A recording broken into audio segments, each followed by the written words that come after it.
We're live. Hey, everybody there. We are live for our midweek report. Just coming in. The music and the intro is coming on. So just bear with us for a couple more seconds.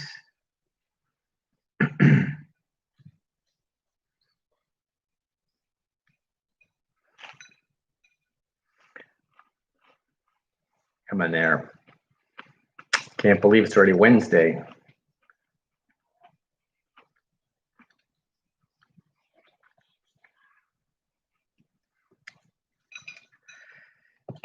And hello, Soul Florida. How are you? Welcome to another live edition of the Real Estate Show, South Florida's #1 program and America's longest running daily radio show all about real estate. My name is Eric Willner. I'm your host, and I have been your host here since this show began back in 1999 when we started talking about the simple and safe approach to income producing real estate. And we have been here ever since then, uninterrupted for 21 years, bringing you the best of real estate investing, the best of real estate ideas for buying, for selling, for renting, and for staying abreast of the real estate market. And as you may know, if you're a regular listener here of the Real Estate Show, which is aired 5 days a week, Monday through Friday, that our midweek report, Wednesdays, is the proverbial hump day, but it's also when we pause to take a look at what the market is doing and look to where we want to be. And as I promised today, and I wanted to invite everyone to come talk about our midweek report today. We got a lot of information. I'm going to go through just a lot of the headlines in the first half of what's going on in the real estate market. There have already been some shifts in the market, and I'm going to pick on one or two of these topics and then go a little bit deeper into it. But first of all, I want to say thank you to timetofixmycredit.com for being today's sponsor. That's timetofixmycredit.com. A tremendous service that brings forth the ways to build credit if you don't have it, repair credit if you have it and lost it, or how to improve your credit if you're not quite in that 700-800 credit score range. And also want to thank also the providers of the Debt Shredder. The Debt Shredder, which is the fastest way to pay off your mortgage without having to add additional money every month to your budget. And so those are our sponsors for today's show. I want to remind our listeners that tomorrow we have our workshop following the radio show. We are live Monday through Friday from 8 until 8:30. And then at 9 o'clock, we will be starting our workshop, and this is our entrepreneurs workshop. This is really geared towards micro and mini businesses, local businesses. If you ever thought about going into business, and especially, this is why we're talking about this now a lot more. This is the time where people have realized that it is the time to be having your own second stream of income, a second source of income. And we're going to talk a lot about that. We have a 4-part series that starts tomorrow. If you would like to join us and be part of that, all you have to do is go to our website at automaticlandlord.com. That's automaticlandlord.com, where you can also listen to this radio show live each day during the 8 to 8:30 time. You can also listen to our rebroadcast just by going to the real estate show notes at the top of the page, and you'll be able to listen to all of our past editions. All of our shows are recorded. All of them are archived both there and on our Facebook page, where we're also broadcasting this radio show live each night. So if you want to listen and watch the Real Estate Show, just go to facebook.com/The Real Estate Show, The Real Estate Show, The Real Estate Show. And you can watch the show there and send us some of the comments. We get questions there often on the Facebook page, and we'll answer them as we go along. Also want to say hi to some of our folks that are on the stream there. Erica here from Florida. Got Marianne. We got Brian from the West Coast, not the West Coast of Florida, but the West Coast of, in California. So Brian from the South. Cindy, how are you? Hello. Thanks for the compliment. You like the Good Spirit, Team Spirit shirt there. Anyway, check out some of the headlines. I'm going to go through a series of them. And the reason why I want to do this, first of all, is I want to give you a taste of the market. And remember, I dropped a couple of real heavy headlines, and then we dove into some of those, the meaning of what those news articles were last week. And you remember one of them that I talked about was the merger between huge iBuyer Open Door and another SPAC. And I said, get used to hearing those new letters. You probably hadn't heard about those before last Wednesday's call.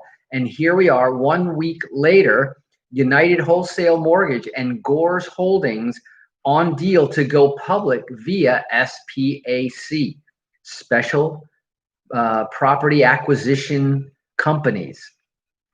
And here we are one more time. Here's another big fund. These guys are gearing up and raising money. Why do you think? We've been talking about, I don't think we're going to have a crash like 2008, but we are going to have a spike. And I've got some more headlines to talk more about that. So, there's one thing I want you to talk about. There's another SPAC on the drawing board to raise huge amounts, billions of dollars perhaps. Total mortgage applications rise 6.8% since last week. 6.7% almost just in a week. Total mortgage application. Remember, we've now dipped below the 3%. And if you've got any sort of credit, another little plug here for our sponsors, timetofixmycredit.com. If you've got any sort of good credit, you've probably been getting call after call from your existing mortgage company and others trying to entice you to offer you a lower payment, same term, they might even tell you. Same term means you get to start all over again. And remember, we'll talk a little bit more on Thursday about the debt shredder. We can show you how to lower your effective interest rate without refinancing and not only without extending the term, how about bringing the end of the mortgage sooner and pay it off faster? But nevertheless, headline there. Another headline, mortgage demand for home buyers now up 25% from 1 year ago. Let me say that one more time so that it sinks in. Mortgage demand from home buyers, because total mortgage applications includes your refinances. Mortgage demand from home buyers now up 25% from a year ago.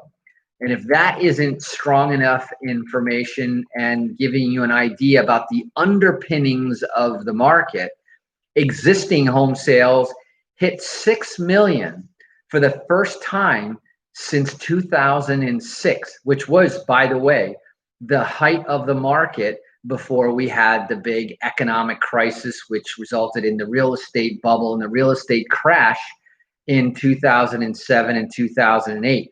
So very interesting benchmark to have reached there. The first time we've hit 6 million homes in a year, in a 12-month period, since the first time it happened back in 2006, more than 14 years ago. Again, more strength in the real estate market. Existing home sales jumped to a 14-year high as prices set another record. Remember, I've been talking about, we've got this difficulty with inventory that is driving prices higher. Existing home sales, obviously, properties that are in business. Now, remember, we were talking about builder demand and builder sentiment. Now, here's where we start to see a little bit of the cracks in the armor. Oh, by the way, here's another very interesting headline, not in logical or sequential order, but First American Mortgage debuts a new forbearance monitoring tool. Now, you got all sorts of people monitoring delinquent payments. You got all sorts of people monitoring foreclosure filings. Now, we got, thanks to technology and the ability for companies to reach in and look at what's happening in the financial marketplace, right? It's not your privacy that's being violated, sort of.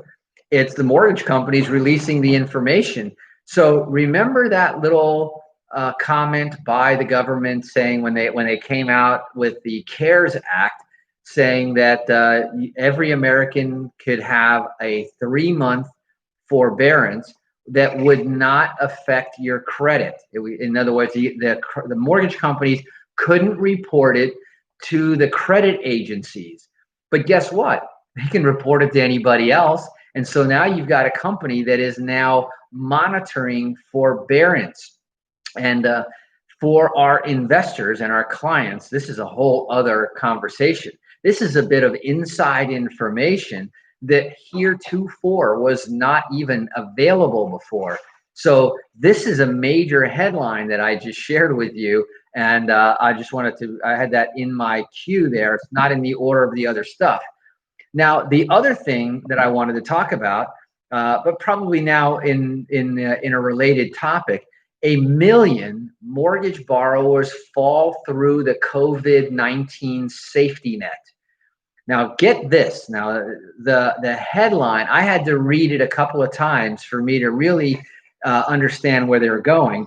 And I'm going to go into this article a little bit right after the break. But basically what they're talking about is of about 1 million homeowners have fallen through the safety net, not because the safety net wasn't there, but instead of accepting and or applying, requesting, because remember, I've told you there's a lot of mortgage companies that were voluntarily picking up the phone, calling the borrower and say, hey, how would you like to take a payment vacation? And I said that if you didn't have to, if you needed to, you got to do what you got to do. But if you didn't have to, I said, don't take the bait. Because as I said, and as you're finding out, that if you're in forbearance, you basically shot yourself in the foot to get these new lower interest rates. Because even if you had great credit and a great payment history before you decided to accept that forbearance deal, you now are on record as not having a 12-month perfect payment history, which is what every lender will ask. That says, show me proof of 12 months current payments. And if you're in forbearance, you're not current. And that's the problem there.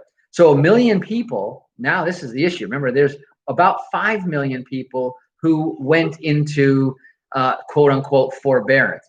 But there's another 1 million people that could be eligible for forbearance, but either out of lack of knowledge, stubbornness, or carelessness, allowed themselves or became delinquent without filing for forbearance. And once that happens, then they become ineligible for foreclosure protection once the artificial moratoriums are lifted, scheduled right now, I think safely to say, right after the elections, probably the first of the year. Anyway, we're going to go ahead and take a quick break. Hear a few words from our sponsors. I gave you sort of the overarching look of the marketplace. When we come back, I'm going to dive a little bit deeper in a couple of these headlines. And I want to save for last the latest and greatest. You know, Congress didn't disappoint today when I was hoping for some new stuff to tell you on the stimulus package. And I got that for you when we come back. So you're listening to The Real Estate Show on our midweek report Wednesday. Don't touch that dial. Don't go anywhere because we'll be right back. Boom. All right, so we're on our break here. So for our Facebook folks here, I just wanted to say hi again, Brian, Erica, Felipe. So we got a good coverage there in California. Michael P here in South Florida. Naza, how are you? Famous artist, Naza. And what do you think? What do you think, Naza? So we have to do something there. You know, you just gave me an interesting idea. But the news that we were talking about, as you can see, there's a big change. And in fact, I didn't see where we went. Let me see here. Did we just not get to it on the headlines? Existing home sales distributed. Net worth of the U.S. rises a record 118, almost 119 trillion. Rodney, schoolmate from Escola Americana in Brazil. Hey, Chrissy, how are you? I live East Sunrise Boulevard. Well, definitely give me a holler. We can talk about that. Obviously, that's going to be a challenge right now in the short inventory market. But where was my, let's see here. I wanted to talk a little bit about there was a couple of articles on the builder sentiment, which is changing. Remember, I told you how strong builder sentiment was. Now, this is an interesting one, which I think I'll have to save for another day. It won't work into today's schedule. But you know, the story about the millions who can't pay rent. I think I'm going to spend a week just talking to and for landlords, because out of the millions of people who can't or aren't paying rent, landlords who make less than $50,000 a year are caught in the middle. Think about that. You know, the mom and pop landlord that was using real estate as a way to build long-term growth and equity, and maybe just a little bit of stream of income in the rent, could never have afforded. You know, those were not free and clear properties we're talking about. Those are financed properties. And here we go. Those are caught in the middle. Those are the people I've been talking about for quite some time. So we got a couple of the commercials going here, and then we'll be coming back in just a second. Dismiss. So how are you guys out there? It's been a very, very interesting week, and the theme going through this week, and mainly multiple streams of income is the name of the game here. You've got to have multiple streams of income, both multiple streams in terms of multiple properties. But you know, if you work in one particular field, it's a good idea to have a little bit of diversification in another. Music's coming back here.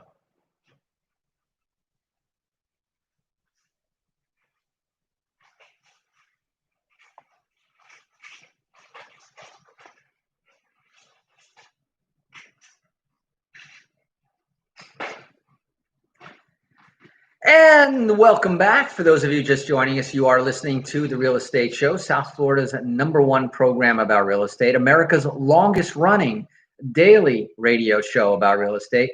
And for the last 21 years, we've been bringing you the latest and greatest in the real estate arena, whether you're an investor buying your 21st property or a first-time home buyer buying your first property.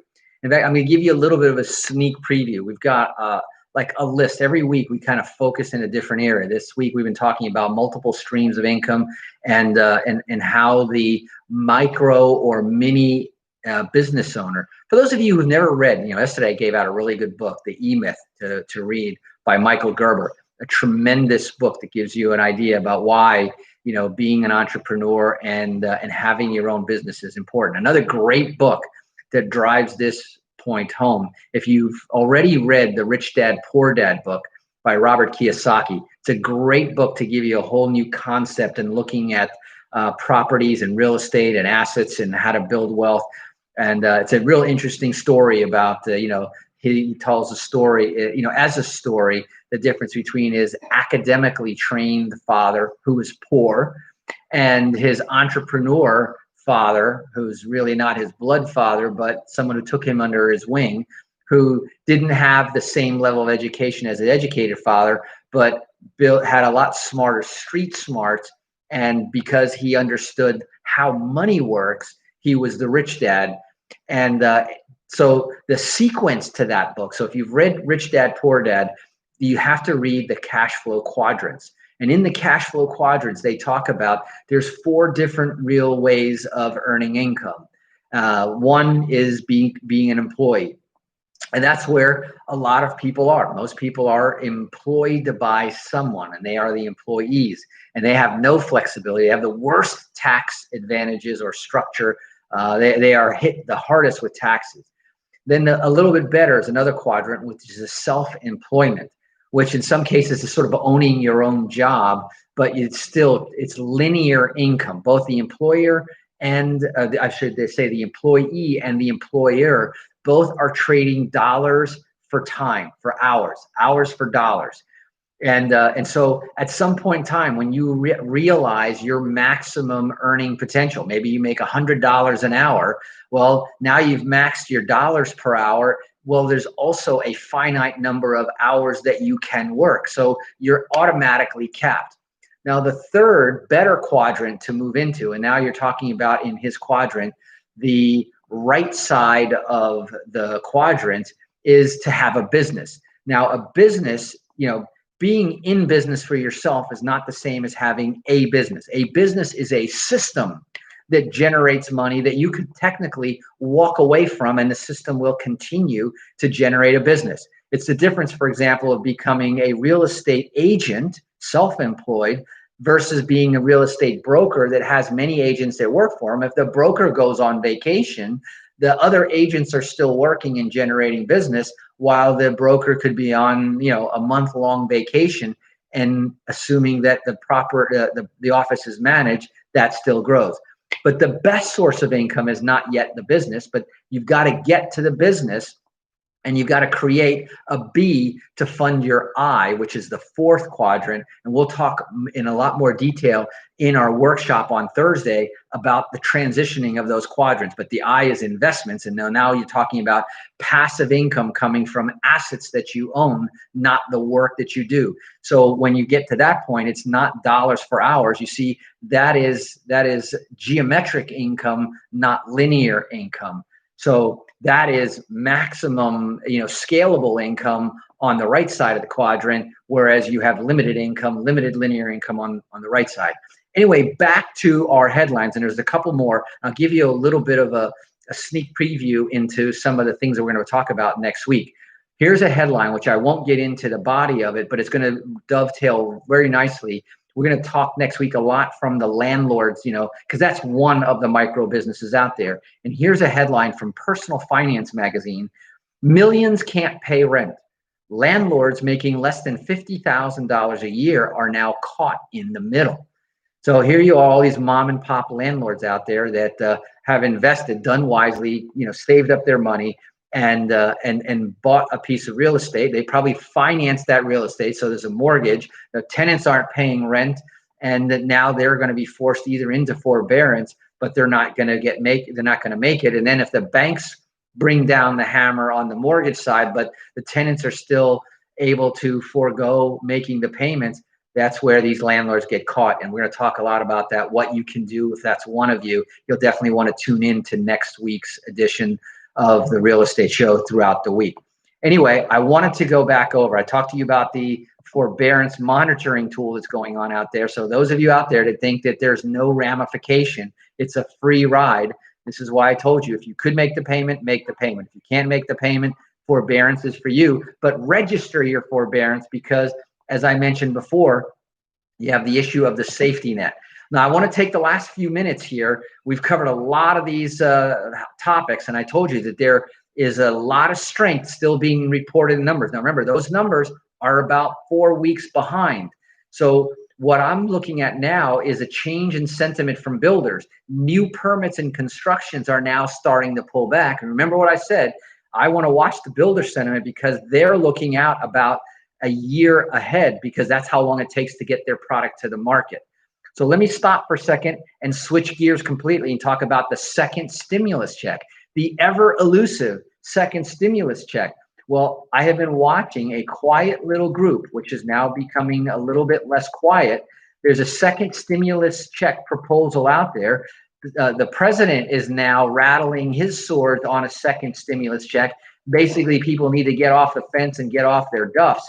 But amid frustration over Congress's inability to pass a coronavirus package, a bipartisan group of U.S. lawmakers last week unveiled a new relief proposal, which includes a second and possibly even a third, already built into the package, a round of stimulus checks. The Problem Solvers Caucus is what they're calling the group, comprising of 25 Democrats and 25 Republicans. Good job, guys. Said in a statement that their $1.5 trillion to $2 trillion plan for economic aid, this is designed to go help the people who need the help. Thank you guys very much. Known as the March to Common Ground, was an attempt to help break the gridlock on the latest COVID-19 relief package and encourage negotiators to get back to the table.